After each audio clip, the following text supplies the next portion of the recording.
और इस पर बातचीत करने के लिए हमारे साथ अदिति नायर जुड़ी हैं, सीनियर इकोनॉमिस्ट हमारे साथ जुड़ रही हैं, चीफ इकोनॉमिस्ट इकरा की। मैम, बहुत बहुत स्वागत है आपका जी बिजनेस पर। पहला सवाल तो आपसे यही कि ये जो आंकड़े हैं महंगाई के, थोड़ी सी कमी आई है, मतलब 7.04% से घटकर 7.01%।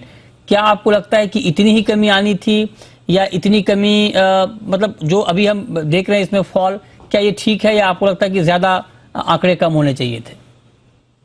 देखिए, एक्चुअली हमने तो फोरकास्ट लगाया था कि थोड़ा बढ़ के 7.2% पे इन्फ्लेशन का आंकड़ा आएगा इस महीने का। अच्छा। तो ये तो एक रिलीफ है कि वो थोड़ा घटा है और 7.01% पे आया है।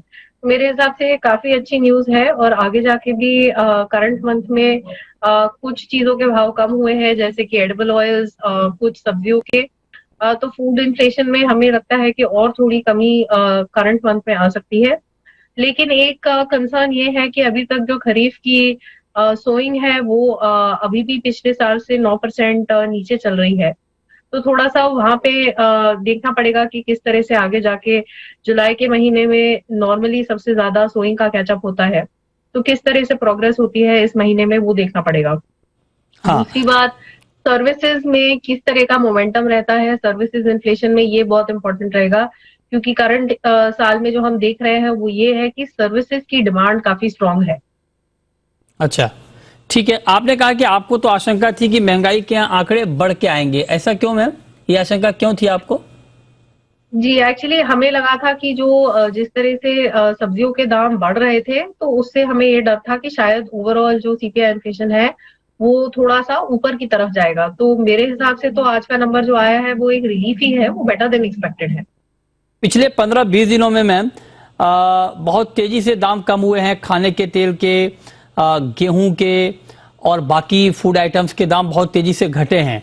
तो क्या ये उम्मीद की जाए कि जुलाई के महीने में कुछ शार्प डिक्लाइन हम देख पाएंगे? क्रूड में भी अब धीरे धीरे कमी आ रही है, अभी भी 100 के नीचे भी चला गया है क्रूड। तो क्या जुलाई के जो आंकड़े आएंगे महंगाई के, क्या उसमें हम कुछ ज्यादा गिरावट देखेंगे? देखिए, crude oil directly CPI basket में नहीं एंटर होता, तो क्रूड ऑयल के गिरने से डायरेक्टली कोई इम्पैक्ट सीपीआई इन्फ्लेशन पे नहीं आएगा। और हमें नहीं लगता कि क्रूड ऑयल के गिरने के बावजूद पेट्रोल और डीजल के भाव अभी कम होंगे, क्योंकि जब क्रूड बढ़ा था तब भी हमने देखा था कि काफी देर तक पंप प्राइसेस में कोई चेंज नहीं आया था। तो ये फैक्टर स्पेसिफिकली जो आप कह रहे हो उससे चलने वाले महीने के सीपीआई इन्फ्लेशन पे डायरेक्ट इम्पैक्ट नहीं आएगा।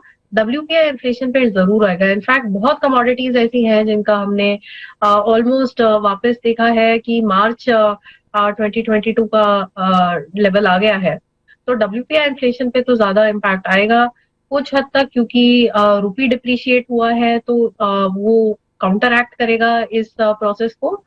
अगर हम खाने की बातों की बात करें, डेफिनेटली एडिबल ऑयल्स में तो हमने बहुत करेक्शन देखी है, कुछ सब्जियों में भी करेक्शन देखी है। बारिश की प्रोग्रेस होने से खरीफ सोइंग भी इम्प्रूव होनी चाहिए, लेकिन जब बहुत ज्यादा बारिश होती है उससे भी डिस्ट्रप्शन आती है पेरिशेबल प्राइसेस में, तो एक हल्का सा इम्पैक्ट उसकी वजह से भी टेम्परेरीली आ सकता है। ओके, एक सवाल मैं आपसे और पूछना चाहता हूं। अभी हम लोग जुलाई के महीने में बात कर रहे हैं, और अब तक जुलाई में जो मानसून की चाल है वो बेहतर है। कुछ राज्यों को छोड़ दें अगर, तो बाकी राज्यों में बहुत ज्यादा बारिश है, और इनफैक्ट बाढ़ के भी हालात बन गए हैं। अगर खरीफ सोइंग के डेटा ठीक रहते हैं और खाने पीने की चीज़ों की कीमतें और घटती हैं, खाने के तेल, गेहूं, आटा, चावल, तो क्या ऐसे में मतलब ठीक है 6.5% के आसपास हम देख पाएंगे आंकड़े को?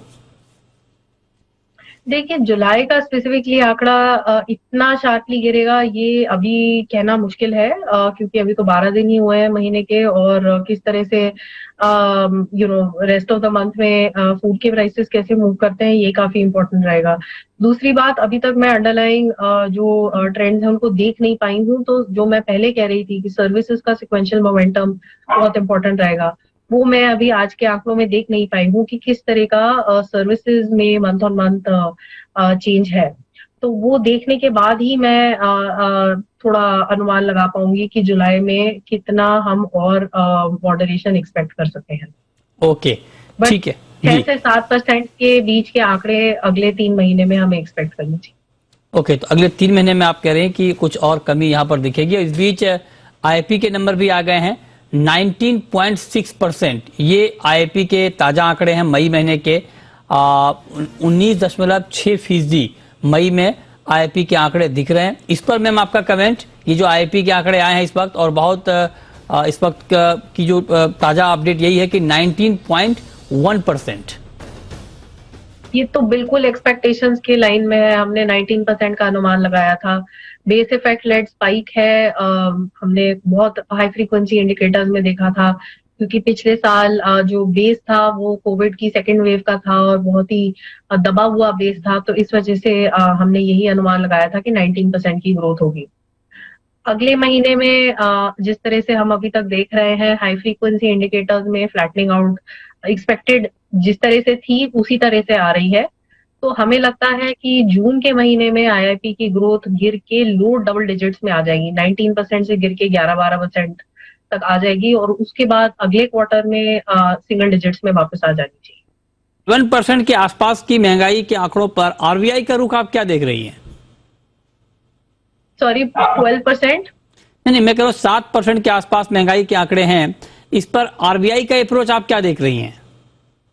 देखिए, मेरे हिसाब से Q1 और Q2 दोनों की महंगाई एमपीसी के प्रोजेक्शन से थोड़ी कम ही होगी, स्पेशली Q2। जिस तरह से अभी हम Q2 का डिस्कशन हमने किया, तो Q2 में तो डेफिनेटली एमपीसी के एक्सपेक्टेशन से थोड़ी कम ही होगी महंगाई का एवरेज। अब आगे जाके मेरे हिसाब से अभी भी एमपीसी को अपना फ्रंट लोडेड रेट हाइक्स का ही पैटर्न कंटिन्यू करना चाहिए। अगले 2 पॉलिसीज में हमारा अनुमान ये है कि अगर 60 बेसिस पॉइंट्स का रिपो रेट इंक्रीज हो जाता है, उसके बाद रिपो रेट 5.5% पे आ जाएगा, और 5.5 पर रिपो रेट को लाकर एक एक्सटेंडेड पॉज एमपीसी को लेना चाहिए ग्रोथ के अंडरलाइंग मोमेंटम को असेस करने के लिए। ठीक है, बहुत शुक्रिया मैम आपका हमारे साथ जुड़ने के लिए और महंगाई के आंकड़ों पर डिटेल में बात करने के लिए बहुत शुक्रिया आपका। चलिए आगे बढ़ते हैं।